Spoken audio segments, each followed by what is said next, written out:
एक पुरानी हिंदी फिल्म का बहुत ही मशहूर गाना है, सावन का महीना पवन करे शोर। लेकिन इस वक्त सावन का महीना भी नहीं है, लेकिन इसके बावजूद पवन बहुत शोर कर रही है। ऐसा मौसम आमतौर पर सावन के महीने में ही देखा जाता है, लेकिन इस वक्त अप्रैल अपने अंतिम चरण में है और अप्रैल के अंतिम चरण में ऐसा मौसम कुछ कुछ से सावन का ही आभास दे रहा है। निश्चित रूप से ये मौसम का जो बदलता मिजाज है, बदलता रुख है, बहुत से लोगों के लिए खुशगवारी लेकर के आया है। उनके लिए अप्रैल की गर्मी में राहत लेकर के आया है और राहत की बूंदें उन पर बरस रही हैं, उनको महसूस कराई हैं। लेकिन एक ऐसा भी वर्ग है जिसके लिए ये मौसम बहुत ही दुश्वारी लेकर के आया है, और ये वर्ग है किसानों का वर्ग। मेरे पीछे आप देख सकते हैं, ये फसल अभी भी खेतों में लहलहा रही है और मौसम ने इस फसल पर बहुत कुठाराघात किया है। और ये फसल आप देख सकते हैं कि काफ़ी हद तक भारी बारिश के कारण खेतों में ही खड़ी हुई थी, गिर चुकी है। हालांकि ऊना ज़िला में अधिकांश किसानों ने अपनी फसल को संभाल लिया है, और ये अगर आप देखें तो ये जो खेत दिखाई दे रही हैं, इन खेतों से जो फसल है वो किसान काट चुके हैं, अपने घरों तक पहुंचा चुके हैं।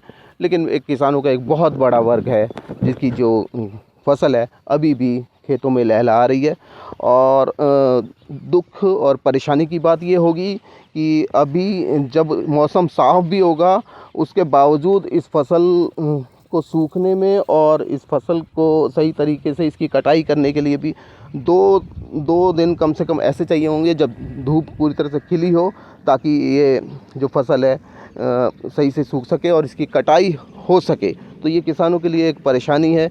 और एक और समस्या से हम आपको दिखाना चाहेंगे। जो समस्या हम देख सकते हैं कि थोड़ा इस तरफ चलें,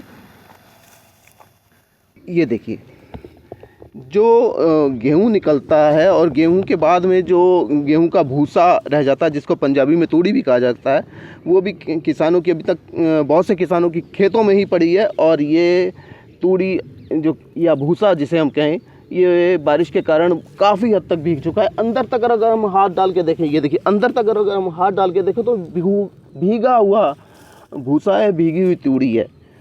तो अगर ये भी जो पशुओं के काम आती है और पशुओं को इसे खिलाने के लिए इसे सुखाना पड़ेगा, तो निश्चित रूप से उसके लिए भी खुशगवार मौसम होगा और धूप खिलेगी, तभी ये जो भूसा है वो सूख सकेगा। तो कुल मिलाकर के हम ये कह सकते हैं कि बेईमान मौसम ने मेहनत कश किसानों की मेहनत पर कुठाराघात किया है, और इससे किसानों को संभलने में निश्चित रूप से कुछ समय लगेगा और उन्हें इसके लिए और मेहनत करनी पड़ेगी। पंजाब केसरी टीवी के लिए ऊना से संदीप खड़वाल।